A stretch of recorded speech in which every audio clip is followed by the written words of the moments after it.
Baik, bismillahirrahmanirrahim. Assalamualaikum warahmatullahi wabarakatuh. Waalaikumsalam Waalaikumsalam warahmatullahi warahmatullahi wabarakatuh. wabarakatuh. Waalaikumsalam. Alhamdulillah. Assalatu wassalamu ala rasulillah sayyidina Muhammad ibn Abdullah. Yang saya hormati.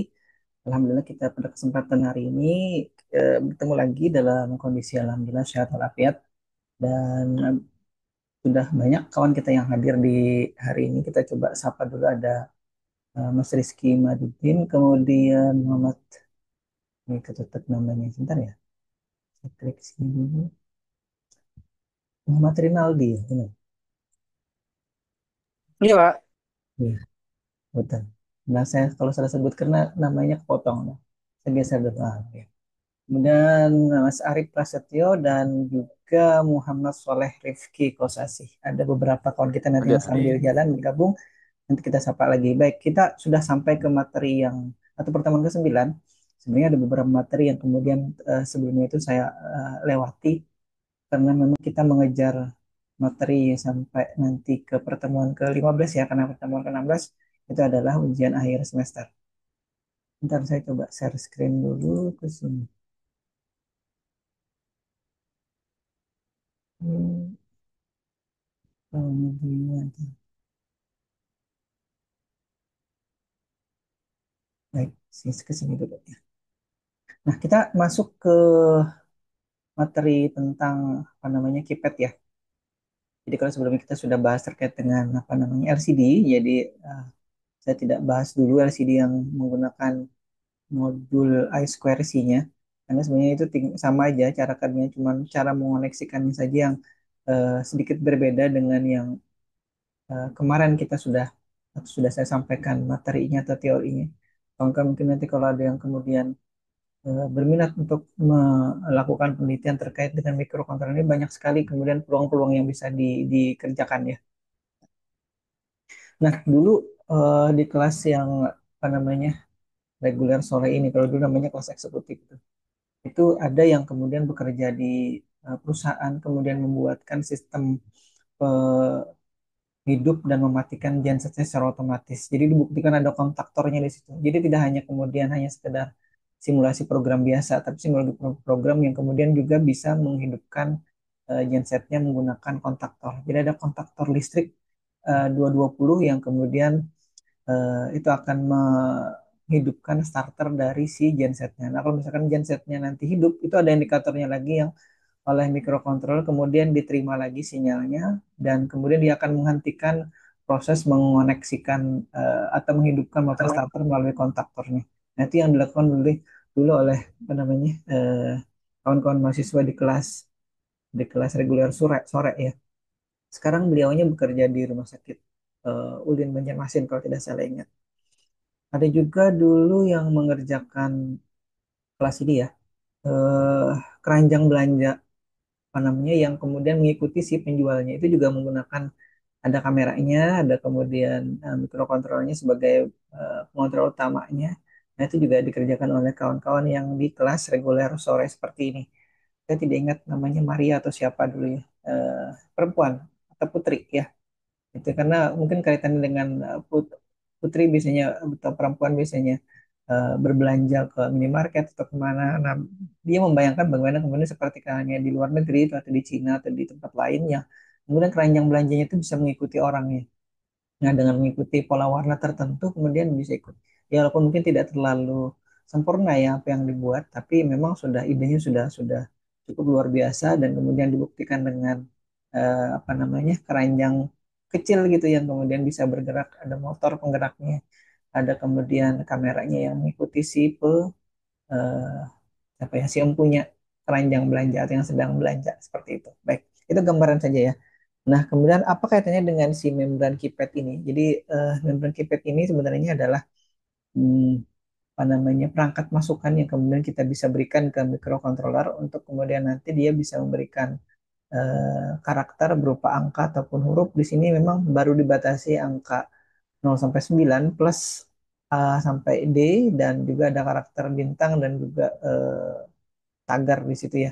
Mungkin kalau kawan-kawan biasa mengisi pulsa di apa atau tokennya listrik PLN ya, itu kemudian juga tidak asing dengan angka-angka atau tombol-tombol seperti ini. tapi seingat saya tidak ada tombol ABCD-nya. Adanya tombol angka 0 sampai 9, kemudian ada tombol enter plus ada tombol delete backspace gitu, delete ya, delete. Iya. Ya, delete backspace ya namanya, ya backspace ya. Nah, itu yang kemudian ada di meter listrik PLN yang menggunakan token. Nah, kita akan coba pelajari dan coba nanti hubungkan antara membran keypad ini dan juga nanti kalau sempat tampilannya juga bisa kita lihat di LCD yang sudah kita praktekkan di pertemuan sebelumnya. Baik, hari ini kita akan lihat terkait dengan dasar dulu si keypad membran ini. Mungkin tadi ada yang melihat di bentar. Nah, itu ya.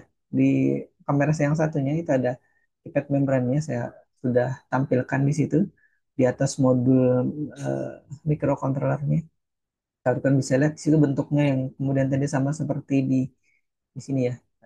Nah, ini. Jadi ini juga yang saya foto kemudian saya masukkan di cover dari slide ini. Baik, ini pada dasarnya dia terdiri dari dua lapis ya pada dasarnya. Jadi ada bagian atas dan bagian bawah.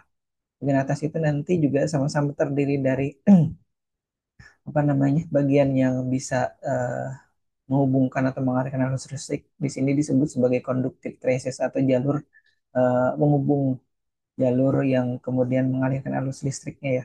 Kemudian ada di situ juga disebut substrate-nya itu sebagai dasar untuk kemudian meletakkan ataupun merekatkan conductive traces-nya. Ada juga itu batatnya sebenarnya kurang lebih sama antara keduanya ini dan kemudian nanti dia akan bertemu pada saat dipencet ataupun ditekan oleh kita ya.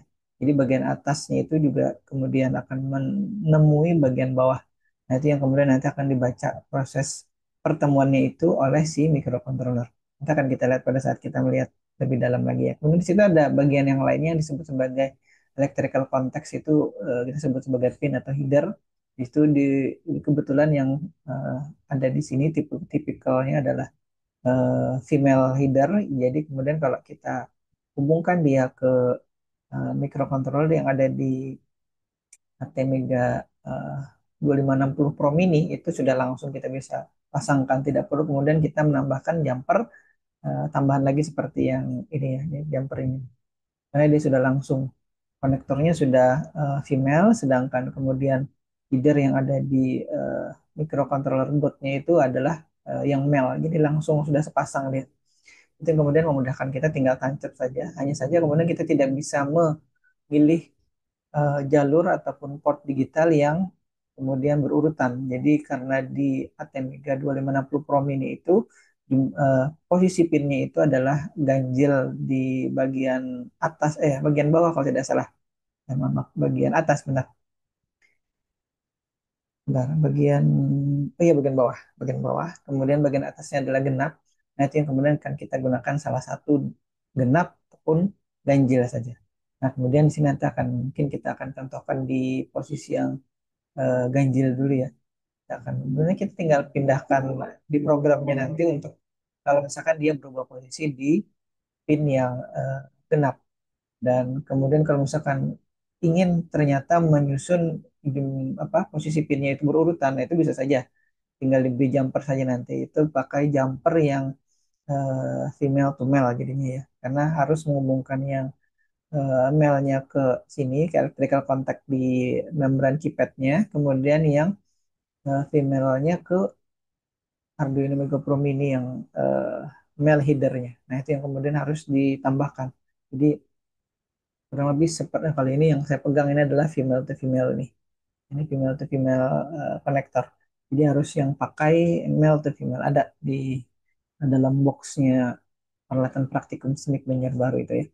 Baik, ini substrate itu kalau di situ tulisannya adalah yang material yang kemudian tidak mengalirkan arus listrik ya. Ya kalau di situ sebagai bahan eh, tempat merekatkan dari conductive traces-nya itu. Dia bisa bahannya kalau di sini plastik ya. Nanti ada bagian yang lain yang kemudian bisa eh, kembali ke posisi awalnya campuran dari plastik dan silikon itu nanti bagian atas yang berwarna biru, hitam dan juga merah serta putih kalau tidak salah yang bagian atas yang kita pencet-pencet. Nah, ini tadi ya, itu kan bagian atas ini nanti bagian covernya ini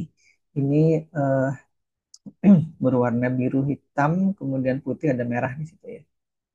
Baik, kita lihat lagi di sini tadi. Jadi yang bagian utamanya ya dua bagian ini sebenarnya, bagian atas dan bagian bawah. Untuk nanti di masing-masing kolom dan ada baris, nanti ada kita sebut sebagai kolom dan baris ya. Kita nanti akan beri data di baris, kemudian baca di kolom. Atau sebaliknya, untuk kemudian pemberian datanya bisa dibalik. Kalau misalkan awalnya kita inginkan pemberian datanya di baris, kemudian bacanya di kolom, saya juga pemberian datanya di kolom, kemudian bacanya di baris. Ini nanti tergantung dia ada di posisi mana di apa namanya, di microcontrollernya. Baik, ini sudah lengkap nih. Kita sapa dulu yang lain-lain. Ada, nah ini misalnya ada Muhammad Tegar Januarta tadi, belum ada. Kemudian ada Faisal Rahman, Mas Faisal Rahman. Kemudian Mbak Nina Roshan ya, mohon maaf. Ada lagi Mas Reza Dwi Hendarno, Hendarno, Gendarno, Pak. Hendarno ya. Mata saya kadang-kadang ini harus saya naikkan apa brightness-nya si layar. Baik, lanjut dulu. Terima kasih sudah direspon. Nah, ini kawan-kawan bisa perhatikan lagi atau bisa lihat lagi, saya geser dulu ya. Ini kadang-kadang mengganggu apa namanya tampilan kamera saya. Saya hilangkan dulu ya. Nih, floating meeting controls-nya. Ini sudah tadi saya sebutkan. Jadi conductive traces-nya ini sebenarnya bisa terbuat dari apa namanya logam ataupun kemudian di sini bisa disebut sebagai tembaga atau juga silver. Tapi kalau tidak salah di sini kalau versi-versi murah itu biasanya dibuat dari tembaga saja. Karena kalau yang dibuat dari silver misalnya memang untuk perangkat-perangkat yang kualitasnya bagus ya. Karena dia nanti daya untuk apa koneksi konektivitasnya juga bagus. Untuk kasus-kasus tertentu kita perlu atau cukup menggunakan yang tembaga saja ya. Baik, itu yang kemudian nanti akan mengalirkan juga atau dialiri juga arus dari mikrokontroler kemudian diterima lagi oleh mikrokontroler di port yang lain ya, di port yang berbeda. Nah, kemudian ada di sini tombol yang seperti tadi kawan-kawan bisa perhatikan di situ. Di bagian atas itu adalah yang terbuat dari silikon ini yang kemudian nanti kita bisa tekan dan itu yang akan tadi mengoneksikan atau menghubungkan atau mengontakkan bagian atas dan bagian bawah dari conductive traces-nya tadi. Jadi nanti itu yang kemudian kalau kita lihat nanti setelah ini ya, ada jalur-jalurnya yang kemudian nanti akan terhubung pada saat ditekan salah satu tombolnya. Atau bukan salah dua, salah tiga, salah, salah itu ada berapa ya? 16 ya. Ada 4 kali 4. Tapi biasanya kita akan membaca hanya salah satunya ya, tidak kemudian eh, sekalian banyak gitu. Enggak. Bedanya dengan yang touch screen itu ya, itu bisa ada yang 4, ada yang 5, ada yang bahkan sampai 10 tombol langsung sekaligus bisa ditekan. Dan dia bisa ngerespon itu. Sekarang kalau misalkan kita pakai eh, apa namanya membran silikon ini kita tidak perlu membaca sampai sebanyak itu, cukup membaca satu-satu aja. Seperti halnya kalau misalkan kita masukkan angka di apa namanya token PLN ya, di meter PLN itu saya kira kadang respon dari itunya agak lambat. Misalnya kita sudah tekan, dia mungkin 1 detik berikutnya baru muncul dan ada bunyi bipnya di meter itu. Nah itu mungkin karena memang mikrokontrolernya dibuat seminimal mungkin dan juga kemudian programnya tidak serta-merta langsung merespon secara cepat ya apa yang kemudian diterima dari tombol yang ada di situ. Tapi bisa juga kadang-kadang itu jadi salah satu alasan juga untuk kemudian menghindari kesalahan dalam melakukan proses penekanan. Jadi ditekan satu orang biar sabar dulu 1 detik, tekan satu lagi, tekan satu lagi. Ada 20 angka yang harus dimasukkan untuk kode dari pulsa dengan nominal tertentu ya. Baik, ini kemudian di bagian belakang ini saya tekan dulu. Eh, saya pin dulu nih.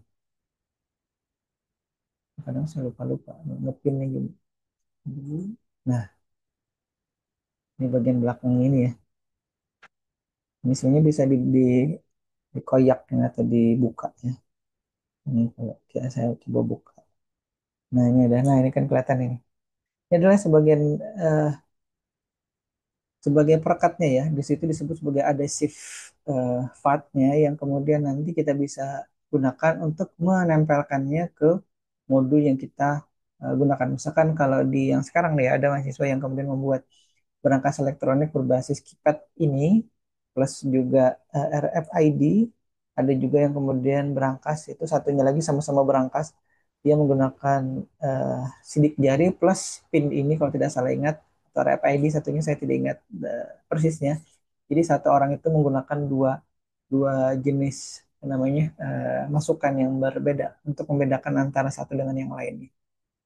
Ini tadi bagian belakangnya untuk membran keypad 4x4 ini terdiri dari sebuah adhesif ya, material ya. Jadi atau kita sebut sebagai perekat atau kita sebut sebagai double tape-nya lah istilahnya gitu ya. Kalau misalkan kita lepas, maka kita bisa tempelkan ke boxnya ataupun ke perangkat yang kita buat.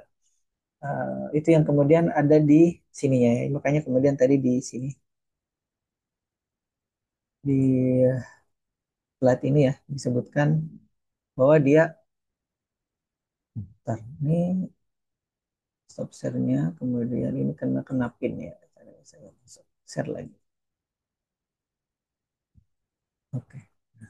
Nah, ini yang kemudian bagian cover, bagian atas ini yang utamanya untuk kemudian kita bisa lihat dan merupakan petunjuk ya. Kalau misalkan kita ingin menekan angka satu, maka kita pencet yang kemudian ada informasi angka satunya. Nah, ini kemudian kita bisa bisa ubah-ubah juga atau kita bisa apa ya namanya ya, kita bisa acak juga nanti di programnya untuk kemudian misalkan orang tekan satu tapi yang muncul B misalkan gitu ya. Bisa aja kalau misalkan kita buat seperti itu karena nanti konfigurasi data array-nya kita bisa ubah-ubah, kita bisa modifikasi, kita bisa kemudian ganti-ganti untuk membingungkan kalau memang itu adalah sebuah perangkat berbasis microcontroller dan menggunakan masukan dari membran keypad ini, dan itu merupakan sesuatu yang kemudian eh, apa ya eh, perlu diamankan. Jadi kemudian tidak, kalau orang yang hafal mungkin dia tahu kalau satu itu akan mengeluarkan angka sekian gitu ya. Jadi kalau misalkan diberitahu berapa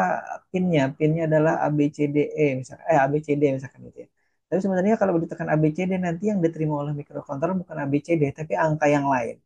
Nah, itu yang kemudian kawan-kawan bisa bisa kalau itu nanti hubungannya dengan eh, apa sih namanya? Saya lupa. Yang pengamanan-pengamanan itu. Aduh, saya lupa namanya. Itu ada salah satu kawan saya yang kemudian fokus dari penelitian di disertasinya adalah itu. Aduh, saya lupa sih namanya apa yang istilahnya yang kemudian mengkodekan. Mungkin ada yang tahu silahkan disebutkan ya. Yang mengkodekan kalau misalkan angkanya ini kemudian dikodekan sekian bit. Nah, itu ya. Saya lupa namanya. Itu yang kemudian kawan saya. Beliau juga banyak mengajari saya. Tapi karena memang saya tidak atau berbeda bidang dengan beliau, jadi saya hanya mengambil bagian yang lain. Jadi dia mengajari saya di proses pengolahan citranya itu kemudian itu yang saya banyak belajar dari kawan yang lain juga. Saya mengambil bagian-bagian yang kemudian menjadi expertnya kawan-kawan itu saya ambil untuk kemudian jadi bagian dari penelitian saya waktu itu.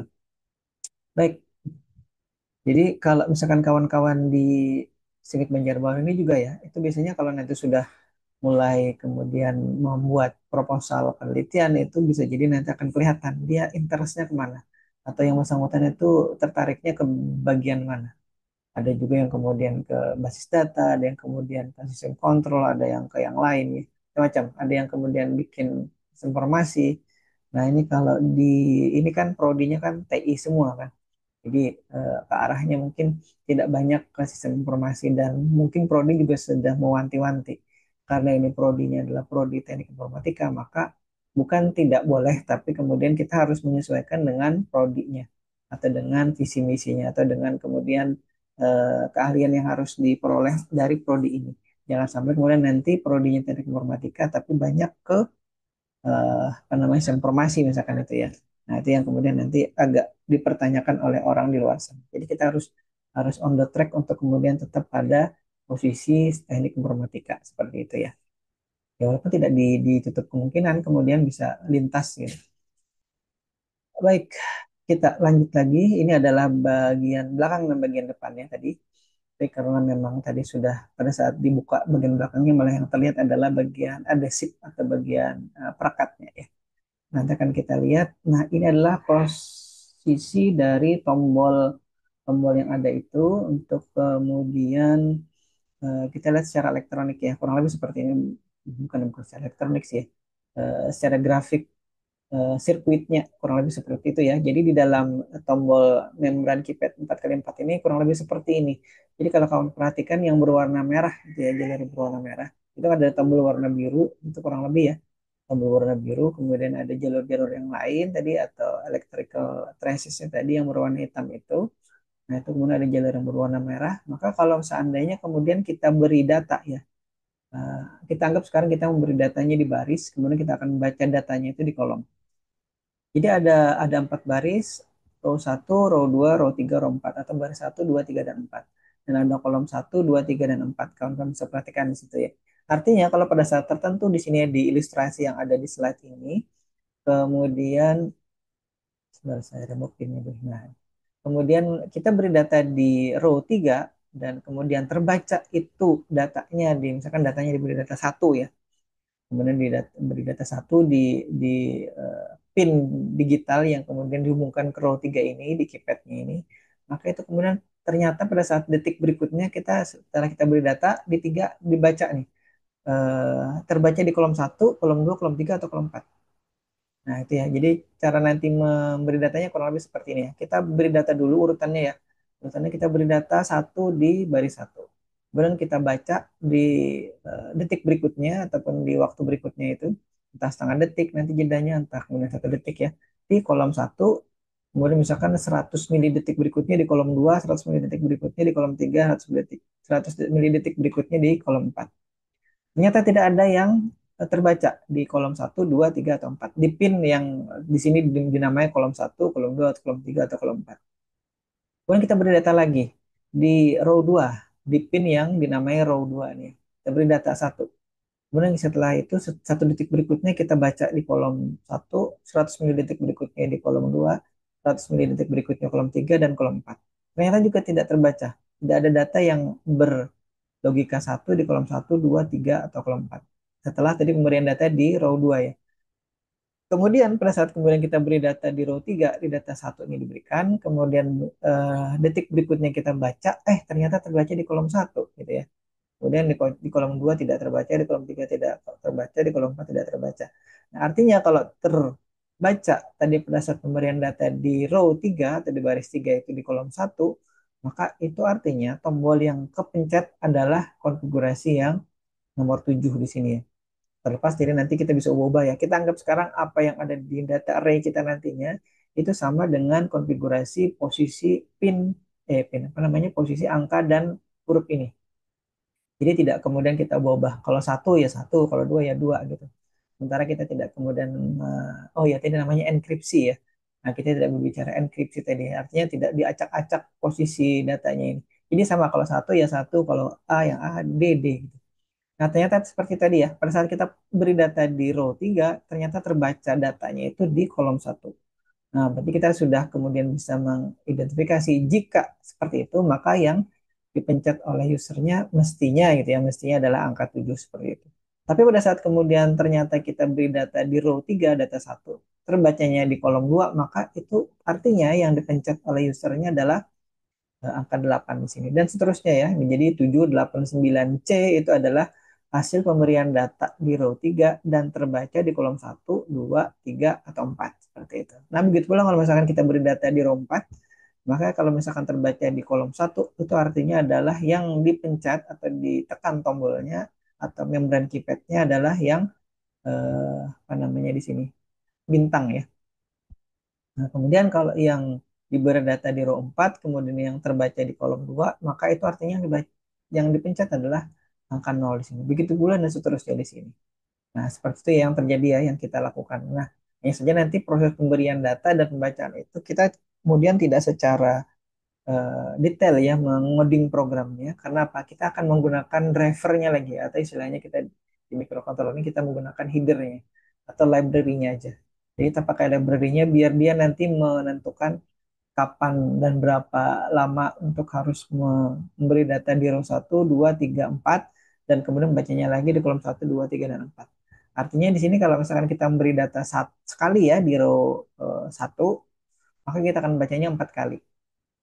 Artinya akan ada proses pemberian data 4 kali dan akan ada proses membaca datanya sebanyak 4 kali 4 atau 16 kali. Nah, jadi tergantung kalau misalkan di sini kita menggunakan 16 tombol ya.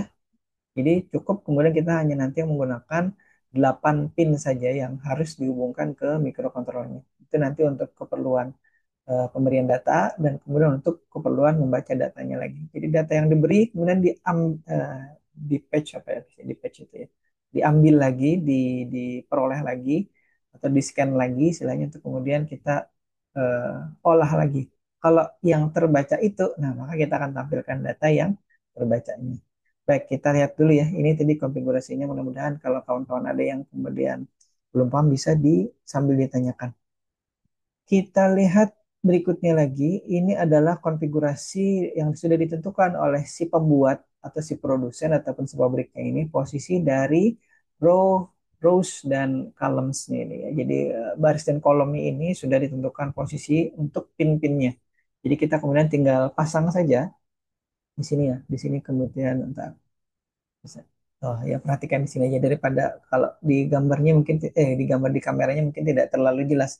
Kalau di gambar sini kelihatan posisi ini sebenarnya dibalik ya, tapi saya apa eh, rotate untuk kemudian memperlihatkan posisi C4 itu ada di posisi, kalau balik gambarnya ini kita kemudian rotasi 90 derajat searah jarum jam, maka pin paling kanan kalau keypad ini menghadap ke kita ya, itu adalah pin pin paling kanannya adalah C4.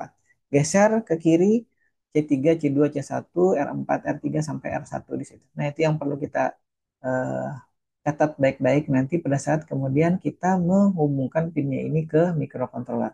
Karena posisi pin ini yang nanti menentukan program yang akan kita baca di mikrokontrolernya atau kemudian tombol yang terbaca setelah dia akan secara periodik ya, dia kalau nanti itu ada di loop, di void loop, maka dia akan terus menerus memberi data. Empat data diberi, kemudian satu data diberi, baca empat.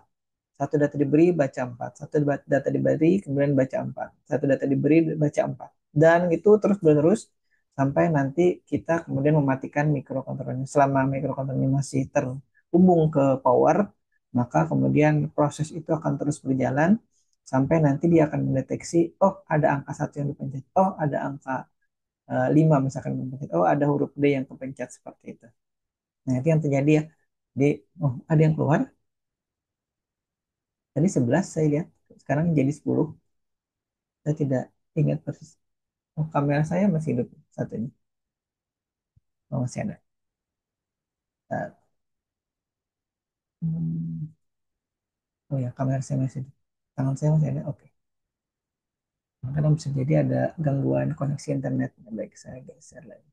Baik, kurang lebih ini ya yang kemudian kita nanti akan perhatikan. Posisinya C4 itu ada di paling kanan, R1 ada di paling kiri ya. Kalau nanti gambar ini kita rotate 90 derajat searah jarum jam. Nah, seperti itu ya. Nah, bisa bayangkan ya kalau diputar ya. Biasanya kalau tes potensi akademik kan yang seperti seperti itu ya matematikanya. Ini diputar sekian derajat untuk kemudian nanti hasilnya gambarnya seperti apa. Nah, kalau kawan-kawan yang sudah pernah tes itu pernah tahu. Baik, ini adalah contoh koneksi yang kemudian kita bisa pakai atau gunakan dengan eh, koneksi ke mikrokontroler ATmega 328 yang ada di Arduino Uno. Nah, ini pernah saya gunakan juga, tapi nanti kita akan menggunakan ATmega 2560 yang ada di ATmega 2560 Mini Pro Mini. Jadi ini konfigurasi lama yang saya gunakan karena di modul sini juga masih ada. Kita masih punya ini. Jadi kalau saya memberi informasi ini, kalau nanti kemudian pas membaca ini dan ini ada modul apa Arduino Uno-nya. Kemudian menghubungannya gimana ya? Ya, kita tinggal ikuti saja yang seperti ini ya. Sudah saya buat contohnya. Jadi dari posisi C4-nya itu di posisi mana itu sudah kemudian sesuai dengan gambar ini. Jadi posisi pin yang dipakai yang mana. Kalaupun misalkan mau diubah pinnya silahkan tinggal disesuaikan saja di situ ya. Tapi ingat si Arduino Uno ini dengan ATmega 328 itu sangat terbatas jumlah pinnya. Dia hanya kalau di teori waktu kita ujian tengah semester kemarin dia hanya punya 14 digital pin. Jadi dari pin 0 sampai pin 13. Nah, itu jadi sangat-sangat terbatas.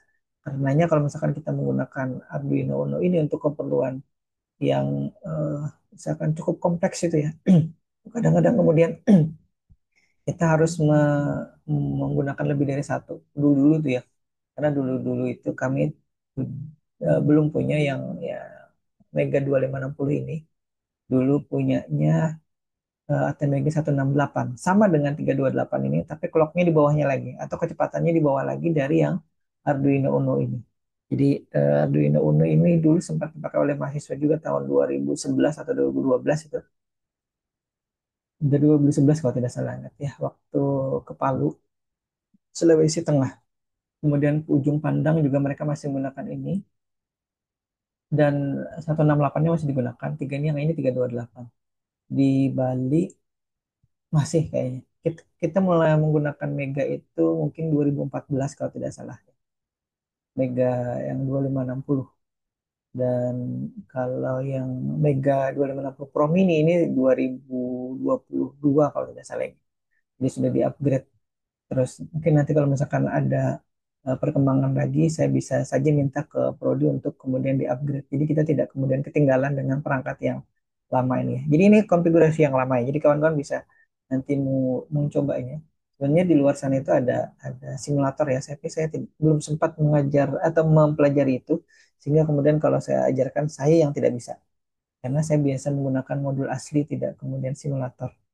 Jadi tapi kalau kawan-kawan kemudian ingin menggunakan simulator bisa dipelajari ya. Nanti ini bisa dicoba koneksikan dengan program yang ada itu bisa jalan apa tidak. Baik, kita lanjut dulu. Ini adalah ATmega 2560 yang kita gunakan. Konfigurasi pinnya sekian banyak ini ya.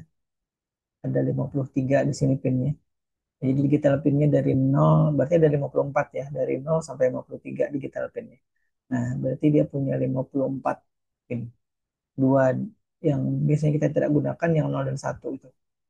Baik, ini Arduino Uno pin out, Arduino Mega Pro Mini pin outnya, dan kita akan gunakan yang di posisi paling bawah itu ya. Nanti dari 17, 19, kemudian 21, 23, 25, 27, 29, dan 31. Yang bawah itu yang akan kita gunakan untuk mengoneksikan si membran keypad 4 kali 4-nya. Baik, ini yang akan kita gunakan dan ini ya kurang lebih seperti ini posisinya. Jadi ini Arduino Mega Pro Mini dua, ini yang harusnya ini yang di anu nih. Di tulisannya Arduino Mega Pro Mini ini bukan 234 nih, di Arduino Uno. Ini saya salah tulis di sini. Yang benar tuh yang di situ ya, yang digambar. Nah, saya tunjuk dulu. Ini yang kita gunakan yang ini. Nah, ini yang di tabel itu kayaknya tadi belum saya ganti yang Arduino Uno itu masuk sini. Baik, kita coba lihat lagi ya. Lanjut lagi, ini saya hapus lagi. Jadi coretannya masih ada di situ. Oke, ini Arduino Uno ya, Arduino Uno. Jadi ini konfigurasi pinnya kalau kita menggunakan Arduino Uno. Ini untuk, oh ya, kok bukan. Ini untuk LCD ya. Ini untuk LCD. LCD nanti akan kita gunakan juga. Jadi kita gunakan LCD yang menggunakan 6 pin ini. Ini kalau yang sebelumnya ya, menggunakan LCD 16 kali 2. Ntar saya gunakan dulu plotting meetingnya. Nah, kemudian ini contoh programnya. Jadi ini yang pakai Arduino Mega Pro Mini ini masih ini pakai Arduino Uno. Sebentar. Saya perlihatkan di programnya saja ya.